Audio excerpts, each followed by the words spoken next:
Welcome back, everyone. Today we are doing a video that is very different than what we typically do here on the channel, but I think it calls for it. The occasion, I should say, calls for it. So for folks that don't know, Gaston Glock has passed away very recently as when recording this video. And I want to talk about a little bit about the Glock story, the legacy he's left behind, the firearms he's left behind, because I think it's important. Glock has become a platform, very similar to like AR-15s, AKs, etc. So this man contributed greatly to the firearms that we all enjoy today, particularly pistols, obviously. And I just kind of want to talk about how it all happened because the story is kind of crazy. I'm not going to go into all the details. There's books and stuff that I'm going to recommend here if you guys are interested in that. But I mean, it's a very, very interesting story. So I have some notes here that we're going to walk through as well, just to make sure I don't get too off track.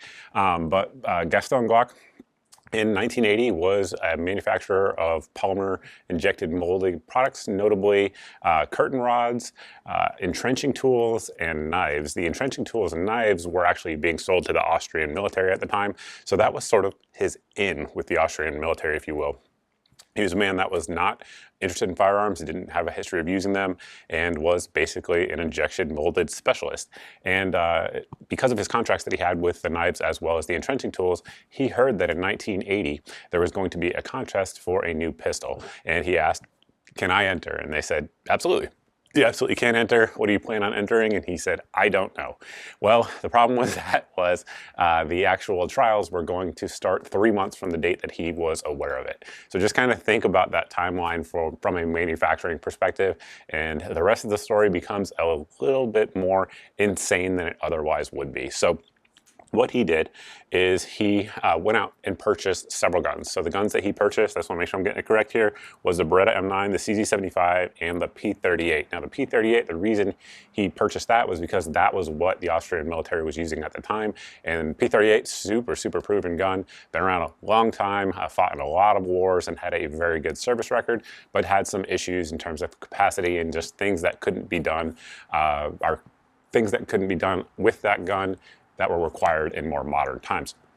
So Gaston Glock, after purchasing the pistols, set up a range in his basement, the basement of his house, and started shooting a lot, got a bunch of folks together from the military instructors, pistol instructors, as well as police pistol instructors, asked them what they would want in a gun, and basically that was it. He was off to the races, and he built what would become the P80, or in America known as the Gen 1 Glock 17. That gun went on to, for a lot of things, let's just say, but essentially during the trials, a lot of people were questioning whether or not this gun could stand up to what was going to be required due to the polymer frame. Now, polymer frames weren't completely new. There were a ton of different rifles, like a lot of 22 rifles were being made for decades at that point with polymer stocks. But the only pistol that saw, I guess, widespread manufacturing that had a polymer frame at the time was the HK pistol, and it was like the bulk pistol that they wanted to make cheaply and get out to the people in case of a Russian invasion. That was sort of the thinking behind it. So that pistol was not successful commercially at all, but it did prove that pistols could have a polymer frame. But again, the majority of the world was not aware of it, and the fact that a polymer frame was entering into a contest with some very proven designs, which were HK, Sig Sauer, as well as Beretta, as well as Steyr. So very well-known arms manufacturing companies, and then here comes this guy that no one's ever heard of with a pistol that no one's ever heard of, using a technology that everyone was questioning. Well, the testing was multiple pistols, obviously 15,000 rounds each, and at the end of it, objectively speaking, there was no contest. Now, if you read the history books on sort of what happened during the trials, what you'll see is that the Austrian military was basically predetermined to pick an Austrian-made pistol, which makes a lot of sense for national defense purposes. And their main competitor was actually the Steyr pistol that went into the trials. That said, it wasn't a very good gun, and it actually was going up against the Sig and the Beretta models, more so in terms of actual durability testing. Those were really the kind of standards, if you will, because the Steyr just wasn't very good. And we know in America, based on our military trials, which led to the adoption of the M9, just how reliable both the Beretta M9 as well as the 226 are. So the fact that the what became the P80, which I don't think had a name at the time. What became the P80 was so much more superior just objectively in terms of reliability, says something about the pistol. So it stood up just fine to the 15,000 rounds, which of 9mm, which anybody who is around today and is into guns would never be surprised by. But back then, that was a pretty significant test. So it passed it, it was adopted, and the first order was for 25,000 guns. Now, one of the big advantages of Glocks versus a lot of the competitive offerings at the time was that polymer injection molding. So what it allowed Gaston Glock to do was to make firearms in a different way, in a cheaper way. So obviously polymer injection molding versus all the hand fit parts or parts that were tedious to machine in terms of time and worker skill. Most of them could be eliminated. A few of them would still exist in the Glock pistols, predominantly the barrel and the slide, but it allowed it to also just cost less, which made them a very competitive company when they started to export the pistol around the world. Now, initially, Glock had to set the factory up. And if you just think about it, say it's 1980, right? You have your competitive offerings like Walther, our competitors rather, like Walther, Beretta, CZ, etc. Those companies are all tooled up with the tooling to make aluminum or steel framed guns. So in order to be able to create the tooling for the polymer injection that would be needed for a Glock was a sizable investment. So just from a competitive standpoint, it made sense that not a lot of companies initially even tried to compete with Glock simply because they were going to have all new tooling and injection molds and all those sorts of things if they wanted to do so. So for a good 10 plus years, Glock really was the only player in the polymer frame striker fire pistol market that could produce and deliver pistols at quantity. So that gave them a huge edge in that segment of the market. Now you also have to think in the late 80s and early 90s, a lot of police departments in America were still using revolvers, usually the Smith & Wesson Model 10 or Model 19. And Glock had a very interesting marketing strategy. Essentially, they targeted the police demographic, so that way, if essentially their mindset was that the American people would see virtually every police department in America using a Glock, and they would know that it was a proven gun because the police were using it. At least that was the mindset behind it.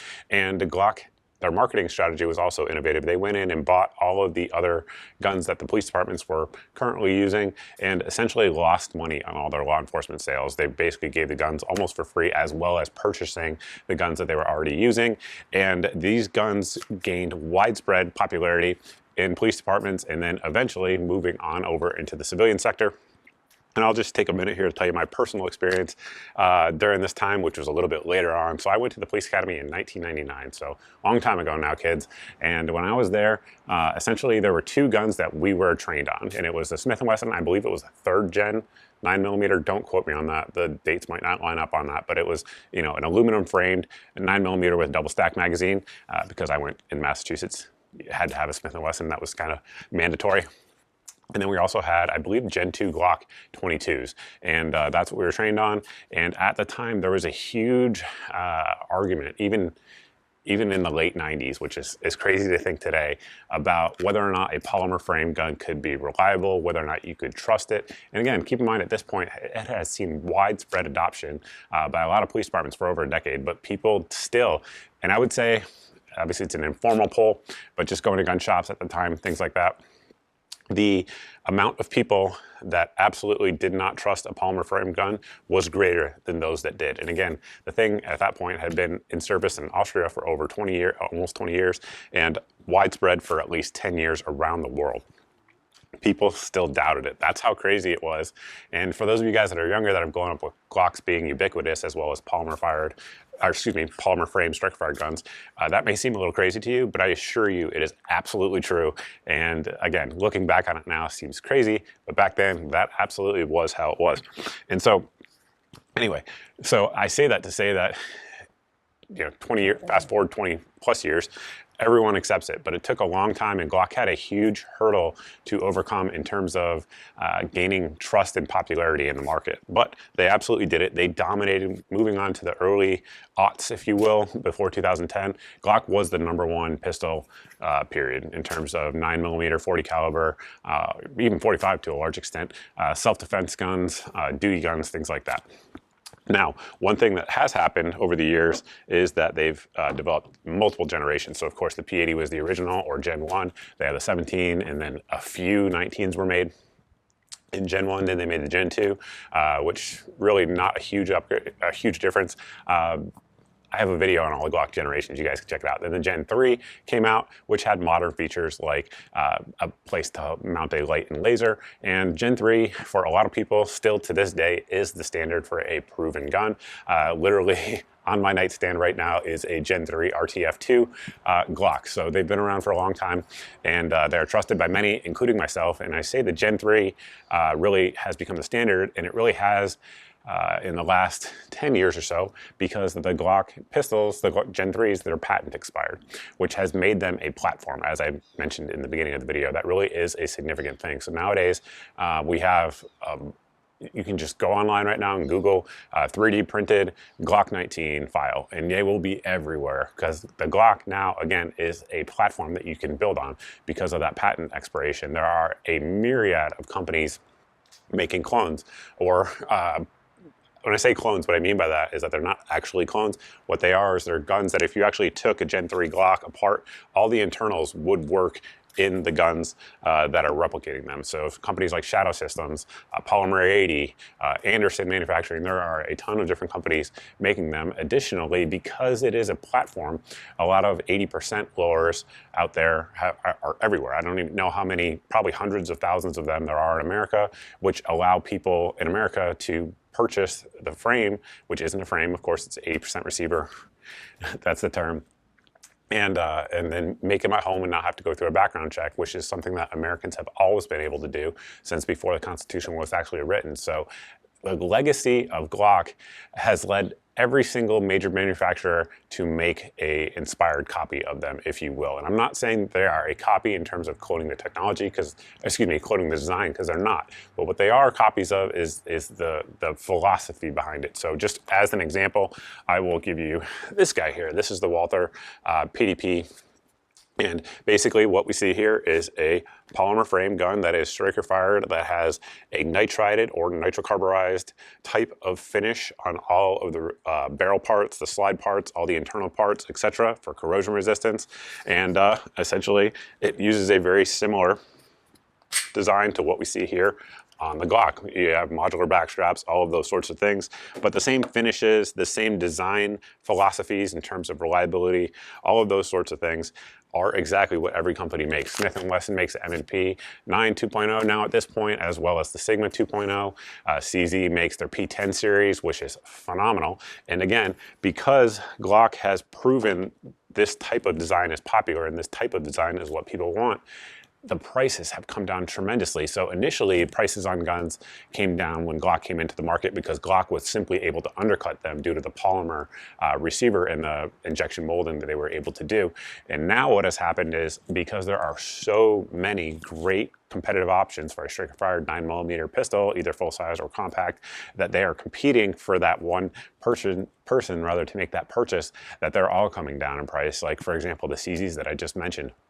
Those right now are going for $300 to $400, which is just insane. Now, Glocks themselves, the modern day Glocks, are generally speaking going for the $500 to $650 range, which is a little bit more expensive, but their very existence has led to much more affordable options for people who just can't afford a Glock. Like, for example, if you guys follow me on all my social media, I've been posting where you can get a frame and a slide, again, because the Glock has become a platform from PSA for under $250 shipped a lot of times. So there's a lot of people that price point is very attractive for, because they simply, especially in these times with Bidenomics, they just don't have the money to spend $600 on a Glock, but they want what the Glock represents, i.e. a reliable striker-fired gun with a polymer grip. So I think that's pretty much it in terms of what I think of the Glock has changed in society. Obviously, Glock has been tremendously popular in music, in movies, and it's just become iconic.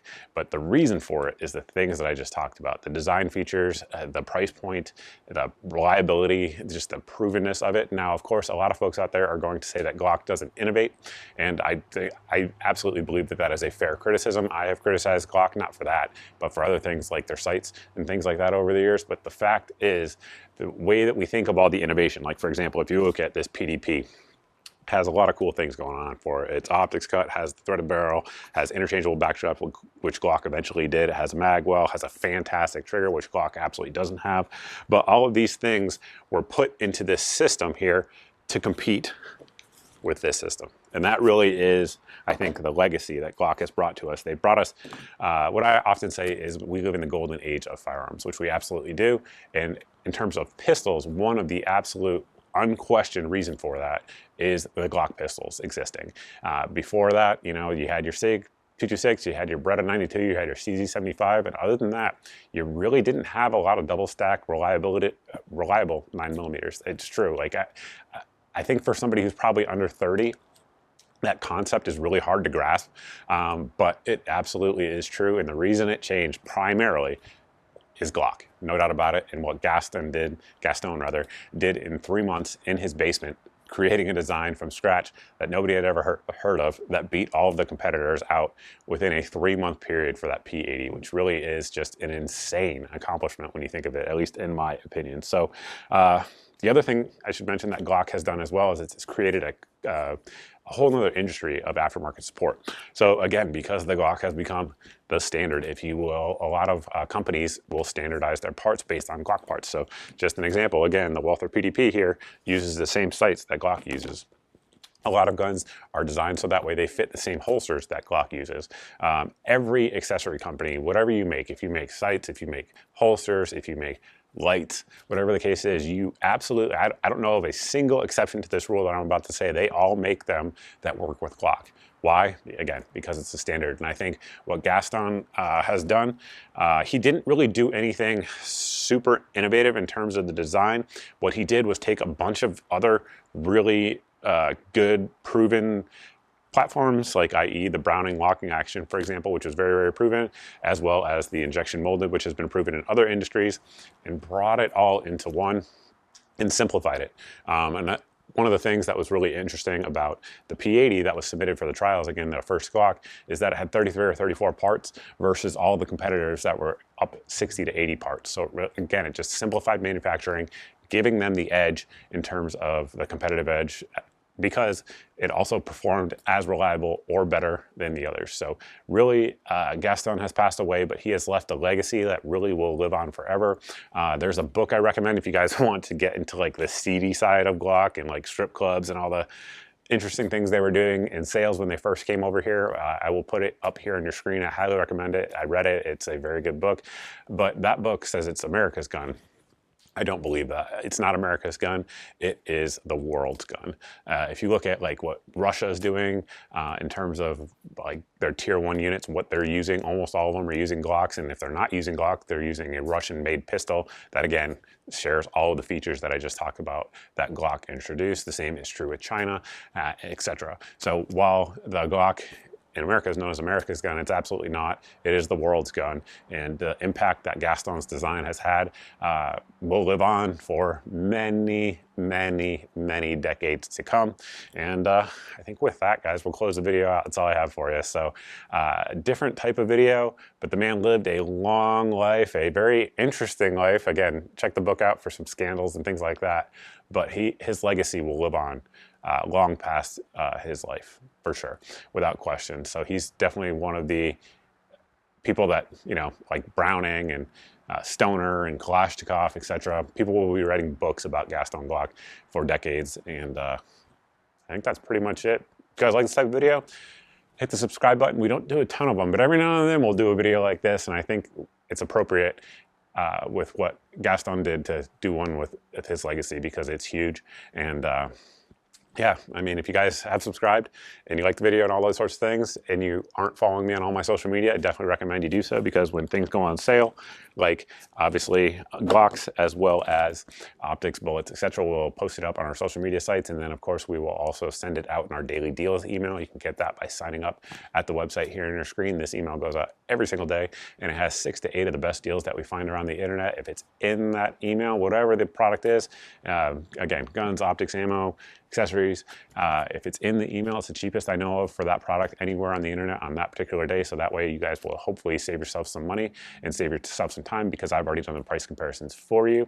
Additionally, if you are subscribed, you're not seeing 2 to 4 videos a week here on the channel, you can sign up for the email list at the website here. This email goes out once a month, and it has all of the videos since the previous month's email goes out, so that way you're not being censored from my content by an algorithm, because it goes straight from me to you. So definitely sign up for that as well if you guys don't want to be left in the dark. And that's all I got for you guys. Thank you all for watching. I truly appreciate it, and I look forward to seeing everybody in the next video.